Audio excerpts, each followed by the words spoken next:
আসসালামু আলাইকুম সম্মানিত দর্শক শ্রোতা, আজকের এই ভিডিওটি আমি উৎসর্গ করছি আমার ভাই আবরার ফাহাদকে। আজকে আবরার ফাহাদের স্বপ্ন পূরণ হয়েছে। আজকে বাংলাদেশের মানুষ ইলিশ খেতে পারবে। আজকে বাংলাদেশের মানুষ একটা জিনিস পাবে না, অথচ ভারতীয়রা সেটা লুটে পুটে খাবে, সেটা হবে না।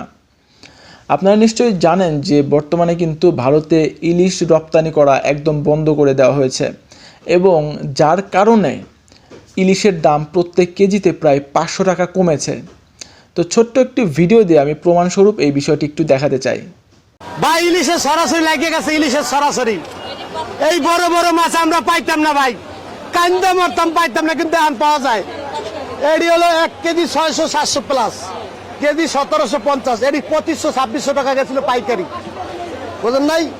এই হাফে সস্তা হল হয়েছে, এটা কমতে কমতে কমতে কমতে কমতে কততে কমা এই বছর কম যায় না। আসসালামু আলাইকুম। ওয়ালাইকুম সালাম ভাই। রুলামিন ভাই ভালো আছে? আলহামদুলিল্লাহ, আল্লাহ ভালো রাখছে ভাই। এত বড় মাছ আগে 2-3 বছর আগে কাইন দেওয়া পাইতাম না, তাই কাইন দেওয়া পাইতাম না। এত বড় বড় 1 কেজি 700-600 1 কেজি এলা মাছ, কিন্তু আল্লাহ হাম দিছে, নদীতে দিছে আল্লাহ নদীতে। অলরেডি তো ইন্ডিয়া ইলিশ মাছ ছাড়ানো বন্ধ করে দিয়েছে সরকার। বন্ধ করছে বলে এই শুনছি আমরা, আন্তরিক দেখি নাই চোখে। এবার কি গরিব মানুষ ইলিশ খাইতে পারবে? ইনশাআল্লাহ খাইতে পারবো। যেমন আপনি একটা কথা বলি, রাখ করেন না ভাই, এই 1 কেজি 600-700 গ্রাম আমরা পাইকারি কিনছি 2400-2500 টাকা। আচ্ছা 2500 টাকা পাইকারি কিনছি। আচ্ছা, আর আজকে ব্যস্ত আছি 1750 টাকা, 1750 টাকা। 50 টাকা ব্যস্ত আছি, আচ্ছা, 1750 টাকা ব্যস্ত আছি। গত সপ্তাহে কত বিক্রি করছে? গত সপ্তাহে 2200 টাকা গেছে। 2200 টাকা। 2200 টাকা গেছে। তাহলে কত কমছে ইলিশে? ইলিশে কমছে হলো 550-600 টাকা কেজি কমে গেছে কেজিতে। কেজিতে। মাশাআল্লাহ। সম্মানিত দর্শক শ্রোতা, আপনারা কিন্তু জানেন যে প্রত্যেক বছর ইন্ডিয়াতে কি পরিমাণ ইলিশ ফ্রিতে উপহার দেওয়া হয়।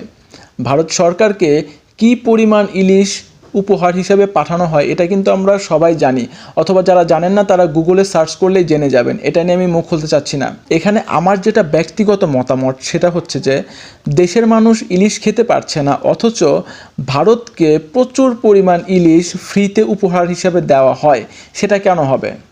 আমার কথা, এটা কেন হবে? আগে দেশের মানুষ খাবে, তারপর যদি কিছু বাঁচে সেটা বিদেশি মানুষ পাবে অথবা ভারতের মানুষ পাবে। এখন বাংলাদেশের ইলিশের দাম যদি আমাদের সাধ্যের বাইরে হয় এবং ভারতীয়রা যদি সেই ইলিশটি খুব কম মূল্যে কিনতে পারে, তাহলে ব্যাপারটা কেমন না? যে আমার দেশের জিনিস আমি পাচ্ছি না, অথচ আমার দেশের জিনিসই রপ্তানি হয়ে ভারতে যাচ্ছে এবং তারা খুব স্বাচ্ছন্দ্যে সেটাকে কিনছে।